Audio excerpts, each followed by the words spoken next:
vita siku nyingi kati ya nyumba ya Sauli na nyumba ya Daudi. Daudi akaendelea akastawi, lakini nyumba ya Sauli ikaendelea kudhoofika. Bwana Yesu asifiwe. Maandiko yanatuambia kwamba kulikuwa na vita kati ya nyumba ya Sauli na nyumba ya Daudi. Bwana Yesu asifiwe. Daudi akaendelea akastawi, akajengeka. Bwana Yesu asifiwe. Lakini nyumba ya Sauli ikadhoofika. Bwana Yesu asifiwe. Sauli alikuwa mfalme wa Israeli. Haleluya. Alikuwa amemiminiwa mafuta na Bwana. Daudi naye alikuwa amemiminiwa mafuta na Bwana hawe mfalme. Kwa hiyo hawa watu wote wawili walikuwa Waisraeli. Bwana Yesu asifiwe. Walimjua Mungu, walijua Mungu wa kweli, walimwabudu Mungu wa kweli. Bwana Yesu asifiwe. Na vita vilitokea namna gani? Daudi akafanya vyema, akamshinda adui wa Israeli Goliath. Bwana Yesu asifiwe. Na kwa sababu ya kufanya mazuri, Mfalme Sauli akamchukia Daudi. Chuki cha Sauli kilianzia hapo. Daudi akafanya mema, Sauli akamchukia. Na baada ya hapo maandiko husema ya kwamba Sauli akaanza kumuwinda Daudi amwangamize ama amuue. Lakini mtoto wake Jonathan alikuwa anampenda Daudi. Roho zao zilikuwa zimeambatana, wakawa marafiki wa chanda na pete, na wakati wote alikuwa akimwambia mipango iliyokuwa ikipangwa na baba yake na kumwangamiza. Haleluya. Vita vikaanza za Sauli kumtafuta Daudi. Siku moja akamuotea akipiga kinubi, maana kazi ya Daudi ilikuwa kumpigia Sauli kinubi masaa yale roho mbaya ilikuwa imemshukia Sauli.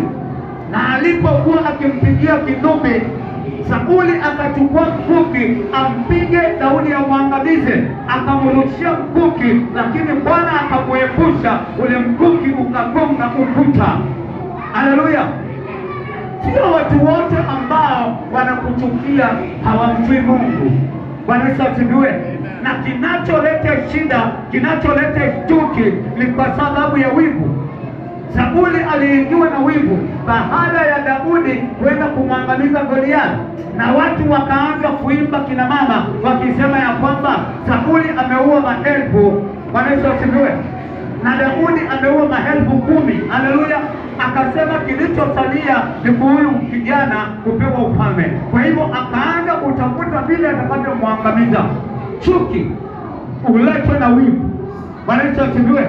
Na wale wote ambao ulete vita ni kwa sababu wako na wivu. Wanaona ya kwamba kuna mahali umefanya vizuri, wanaona ya kwamba kuna mahali unapendwa, wanaona ya kwamba kuna mahali ambapo unasaidia. Sana sana masaa yale unasaidia, hayo ndio masaa watu wanakuinukia. Mtu anaweza kuja kwako akitaka msaada, ukamsaidia, na baada ya hapo badala afurahi, chuki ikatoka pale, akasikia uchungu. Kwa nini fulani ananisaidia? Kwa nini saa zote nikiwa na shida nikienda kwake huwa ananisaidia? Binadamu kuna wema. Bwana Yesu asifiwe. Daudi alifanya yaliyo mazuri. Adui aliyekuwa amemshinda mfalme akamwangamiza. Kumbe hiyo ndio shida ya Daudi ilianzia pale. Bwana Yesu asifiwe. Akampiga kwa mkuki akamkosa. Haleluya. Akaona hiyo haikutosha, akampatia Daudi msichana wake, na akamwambia, mimi sitaki mahari, nataka uende ukapigana na Wafilisti, uniletee kobi 100 za Wafilisti. Na nia yake ilikuwa ni Daudi aende akaangamizwe kule. Mungu akawa pamoja na Daudi, akaenda akamfanyia vile alivyokuwa anataka. Na alipokuona na kwamba mambo yameharibika, Jonathan akamwambia, huyu baba yangu anakuua. Daudi akakimbia. Haleluya. Na alipokimbia ikawa sasa anawindwa kama mtu ambaye anawinda kuku ama anawinda ndege. Sauli akawa anamtafuta Daudi kila kona.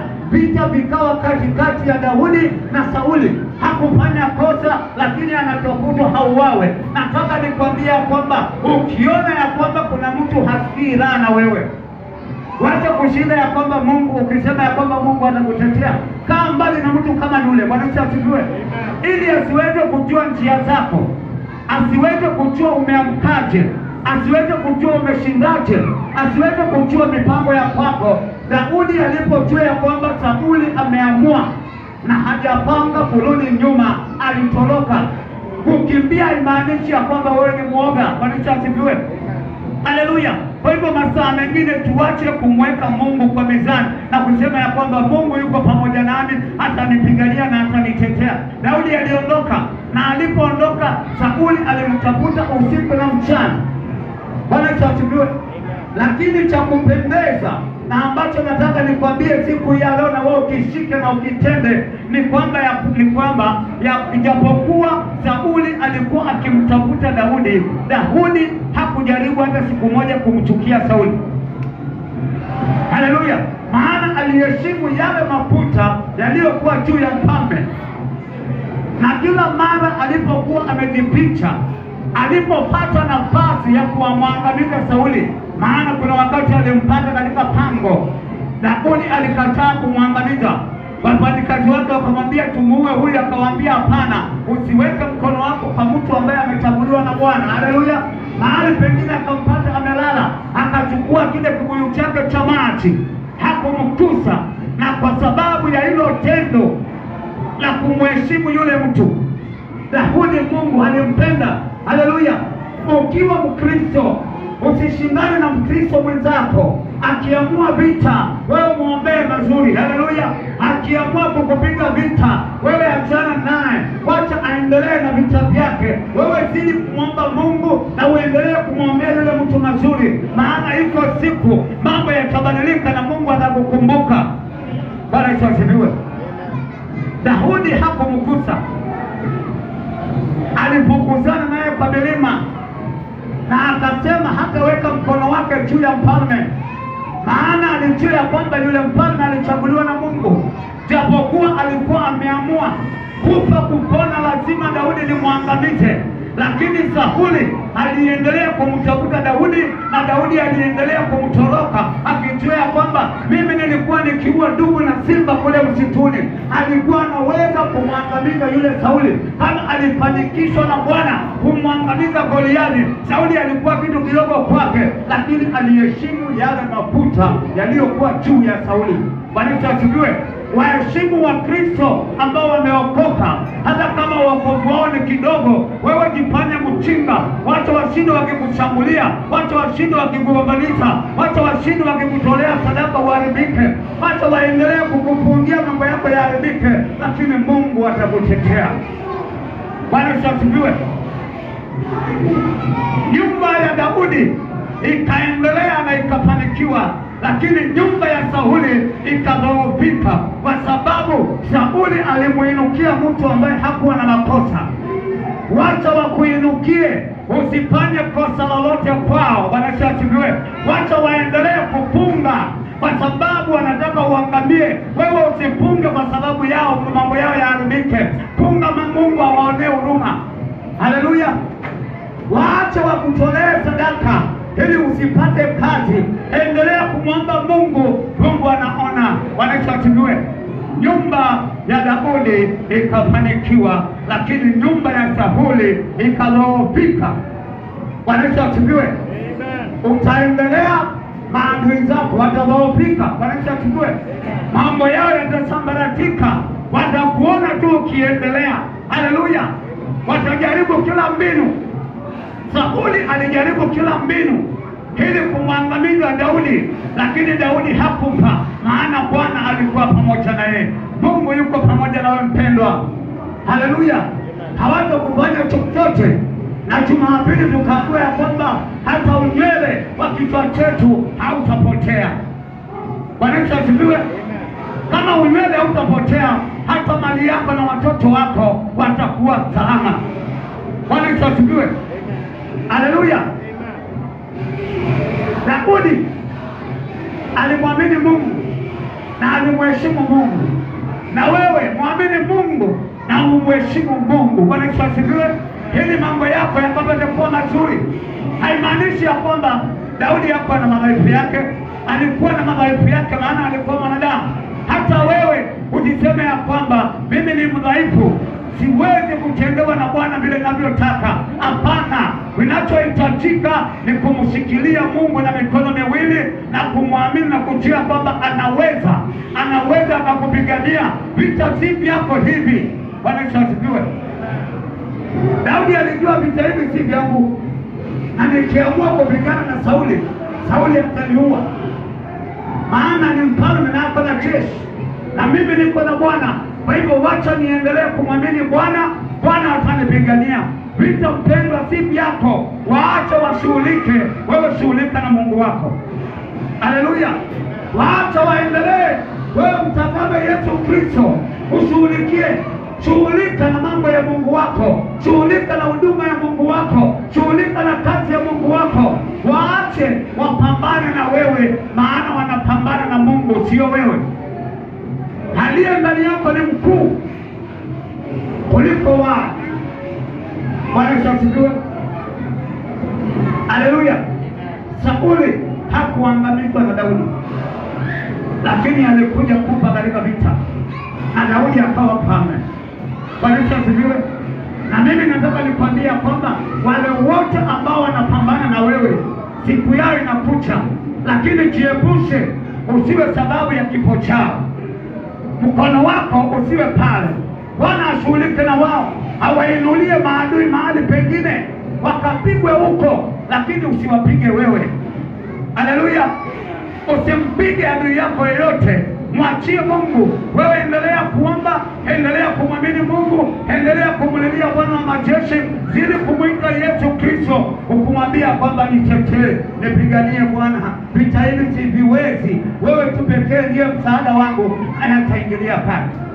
Daudi alikimbia, na wewe epukana na wao, kaa mbali na wao. Usikubali waangalie mambo yako wayajue, usikubali wajue una shida vipi, usikubali wajue unalala namna gani. Hapana, ukijua huyu ni hatari, wewe usimchukie, lakini mipango yako na yeye iweke kando. Haleluya. Kwa hivyo nimekuja nikwambie hivi, hautaangamia. Bwana Yesu asifiwe. Mambo yako hayataharibika. Hata kama wamepanga yaharibike, hayataharibika. Utapita katikati yao kama Yesu Kristo, na usonge mbele. Unaendelea, hautarudi nyuma. Daudi hakudhoofika, aliyedhoofika ni huyo Sauli na nyumba yake. Kwa hivyo na wewe utanawiri, utapanuka, mipaka yako itapanuka. Bwana Yesu asifiwe. Mambo yako yatakuwa mazuri, furaha itakukalia, kicheko kitakukalia, lakini kwa maadui zako itakuwa ni kilio. Bwana Yesu asifiwe. Tunaye mtetezi juu mbinguni. Kunaye yule anayetutetea. Hatuwezi kujitetea, hatuna nguvu za kujitetea, na wengine hatuna hata watu wakubwa, ni sisi tu tunaotazamiwa. Haleluya. Hauna mtu ambao anaweza kusema naenda kukusema kwa chifu wangu, naenda kukusema kwa ndugu yangu ni polisi. Hatuna. Lakini Baba yetu aliye juu mbinguni ndiye mkuu kuliko wote. Alitegemewa na Daudi. Walipomtuma ngome za Wafilisti 100, alienda na Mungu wake, na Sauli akasema ya kwamba anaenda kuangamia kule. Hakuangamia, alirudi na ngome 100. Sauli akasema huyu mtu wako na Bwana. Alijaribu kumpiga na mkuki, lakini ule mkuki uligonga ukuta. Mambo yao yote wanaorusha kwako yatagonga ukuta. Bwana Yesu asifiwe. Hakuna kitakachorushwa kwako, hakuna kombora watakalolituma kwako ambalo linaenda kukupata. Vyote wanavyojaribu zinagonga ukuta katika jina la Yesu Kristo. Maana sio wewe unayejitetea. Haleluya. Sio wewe unayejitetea. Hauna nguvu za kujipigania. Haleluya. Hauna uwezo. Amen. Kwa hivyo muamini Mungu siku hii ya leo. Bwana Yesu asifiwe. Ndio akaweza kukupigania kama Daudi. Daudi alikuwa kijana mdogo, na yule alikuwa mfalme wa Israeli, lakini alishindwa kumpata Daudi, maana Daudi alikuwa na Bwana wa majeshi. Na wewe kaa na Bwana wa majeshi, na hakuna atakaye kupata, awe mkubwa kiasi gani, anakuwa anakuacha juu, anakutafuta na hakuoni. Akitega mitego haikunasi, unapita pale, anashangaa huyu amepitia wapi na mitego yangu haija kunasa. Haleluya. Kila mbinu atakao jaribu kinyume na maisha yako haitafanikiwa. Ni kuendelea unaendelea, ni kufanikiwa unafanikiwa. Watajaribu lakini hawatafanikiwa. Wanachosibiwe, watatumia kila mbinu lakini bado utasonga mbele. Nyumba ya Daudi ikaendelea na ikastawi. Nyumba ya Sauli ikadhoofika. Wanachosibiwe. Kwa hivyo wewe utaendelea, wao watadhoofika. Utaendelea, utapanuka, wao ni kuisha wanaisha, ni kudidimia wanadidimia. Watu wakiwaona ndio wajue ya kwamba hakika Mungu anatembea na watu wao. Wanisifiwe. Tena huwa leo tangu kumwambia Bwana, Bwana nataka utembee nami. Umwambie Bwana, ulitembea na Daudi mpaka nyumba ya Sauli ikadhoofika. Tembea nami mpaka maadui zangu wadhoofike. Mwambie Bwana, ulitembea na Daudi akauona ushindi mkubwa mpaka Sauli akaangamizwa, na mimi nataka utembee nami mpaka maadui zangu waangamie wote. Na hivyo ndivyo itakavyokuwa kwako. Wale wote ambao wamekuinukia wanaenda kuisha ukiona. Wale wote ambao wametangaza vita na wewe wanaenda kudhoofika ukiwaona. Mapato yao yatakauka kama mito. Njia zao za kutafuta fedha, ambazo hizo pesa ndio zinasababisha wasumbuane na wewe, zinaenda kufika mwisho. Wanaenda kukaukiwa, hawatakuwa na chochote cha kukimbia kwenda kukuhangaisha, bali wewe Bwana atakuongoza. Utanawiri, utasonga mbele, utapanuka wakiona, utainuliwa wakikuona, utabarikiwa wakikuona, utakuwa mzima wakikuona. Wanayotarajia hayatakuwa kwako katika jina la Yesu Kristo. Kila usiku Sauli alikuwa na tamanio la kumuua Daudi, hata akamvizia katika nyumba ya mtoto wake. Lakini huyo msichana akamteremsha Sauli. Daudi akamwambia, kimbia, baba yangu amepanga kuja kukuua. Watapanga mipango lakini haitafanikiwa kwako, maana Yesu Kristo yuko pamoja na wewe. Simama tumwabudu Bwana. Mwambie Bwana,